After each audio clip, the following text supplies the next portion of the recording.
മനുഷ്യ സ്നേഹികൾ. നമ്മുടെ പരിപാടിയുടെ പോലീസ് അനുമതി മിനിറ്റുകൾ മാത്രമാണ് അവശേഷിക്കുന്നത്. വളരെ സുദീർഘമായ പ്രസംഗങ്ങളും രാഷ്ട്രീയ വിശദീകരണങ്ങളും ഒക്കെ ഇവിടെ നടന്നുകൊണ്ടിരുന്നതുകൊണ്ട് ചുരുക്കം ചില കാര്യങ്ങൾ മാത്രം സൂചിപ്പിച്ച് അവസാനിപ്പിക്കുകയാണ്. നമ്മുടെ രാഷ്ട്രീയ സാമുദായിക മേഖല ഇന്ന് മുഖം നിവർത്താൻ കഴിയാത്ത രീതിയിൽ മലീമസമായിക്കൊണ്ടിരിക്കുന്ന ഒരു കാലഘട്ടമാണ്. ജനാബ് അബ്ദുൽ നാസർ മഅദനി നേരിടുന്ന നീതി നിഷേധത്തിനെതിരെ പ്രതിഷേധത്തിന്റെ ഒരു വാക്കുപോലും ഉരിയാടാൻ കഴിയാത്ത ആളുകൾ അവരെത്ര ആവേശത്തോടു കൂടിയാണ് ഇന്ന് അവരുടെ സമ്മേളനങ്ങളിൽ ചില കാര്യങ്ങൾക്ക് വേണ്ടി തർക്കിച്ചുകൊണ്ടിരിക്കുന്നത് എന്ന് നാം ആലോചിക്കണം. പരീക്ഷണങ്ങളും നിരീക്ഷണങ്ങളും നടത്തി കത്തുന്നതും നിയലും നോക്കി നടക്കുന്ന ആളുകൾ. വിവന്തിനായ പാണക്കാട് ഹൈദരലി ശിഹാബ് തങ്ങൾ പോലും പറയുന്നു, പുറംകാലുകൊണ്ട് ചവിട്ടി മാറ്റപ്പെടും. ഇതേത് വികാരത്തിന്റെ വൈകാരികതയുടെ ശബ്ദമാണ് എന്ന് അറിയാൻ ഞങ്ങൾക്ക് താല്പര്യമുണ്ട്. ശാന്തിയുടെ വെള്ളരിപ്പാവുകൾ പോലും കൂടുതുറന്ന് ചിറകടിക്കുന്ന കാലഘട്ടമാണ്. ഈ കാലഘട്ടത്തിലാണ് നാം ഈ ഒരു പ്രതിഷേധ പരിപാടി നടത്തിക്കൊണ്ടിരിക്കുന്നത്. 40 കോടിയുടെ പള്ളി ഉണ്ടാക്കണോ എന്നതിനെ കുറിച്ച് ചില ആളുകൾ വിമർശിക്കുന്നു. മറ്റുള്ളവർ ചോദിക്കുന്നു, 5 AC മുറികളുള്ള ലക്ഷങ്ങളുടെ വീട് റെജീനാക്കുണ്ടാക്കി കൊടുക്കാമെങ്കിൽ ഞങ്ങൾക്കൊരു പള്ളി ഉണ്ടാക്കിക്കൂടെ എന്ന് മറുപടി.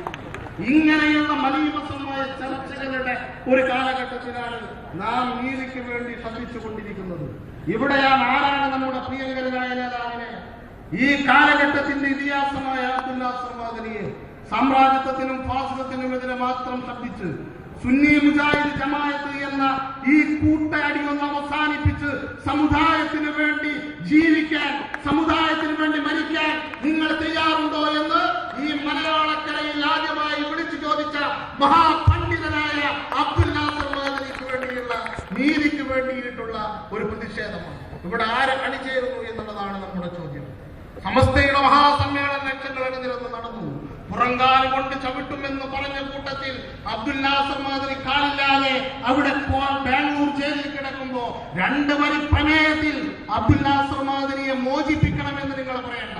അഭിവന്ദനായ പാണക്കാട് ഹൈദരലി ശിഹാബ് തങ്ങൾ അബ്ദുൽ നാസർ മഅദനിയുടെ കേസ് റദ്ദ് ചെയ്യണമെന്ന് നിങ്ങൾ പറയണ്ട. അബ്ദുൽ നാസർ മഅദനിയുടെ മേലുള്ള ചാർജ് ഷീറ്റ് പിൻവലിക്കണമെന്ന് പറയണ്ട.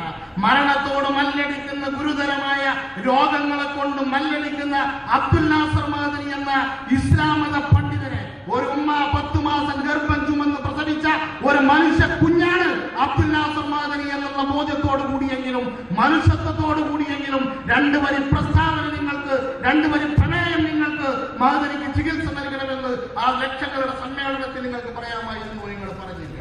ഞാൻ സൂചിപ്പിച്ചത് നിങ്ങൾ ഇതൊന്നും പറഞ്ഞില്ലെന്ന് മാത്രമല്ല, ഇന്ന് BJP ഭരിക്കുന്ന ഗവൺമെന്റിന്റെ കീഴിൽ അബ്ദുൽ നാസർ മഅദനി ഭീകര പരിവേഷത്തോടെ, തീവ്രവാദാരോപണത്തോടെ, രാജ്യദ്രോഹാരോപണത്തോടു കൂടി കരിങ്കൽ ഭിത്തികൾ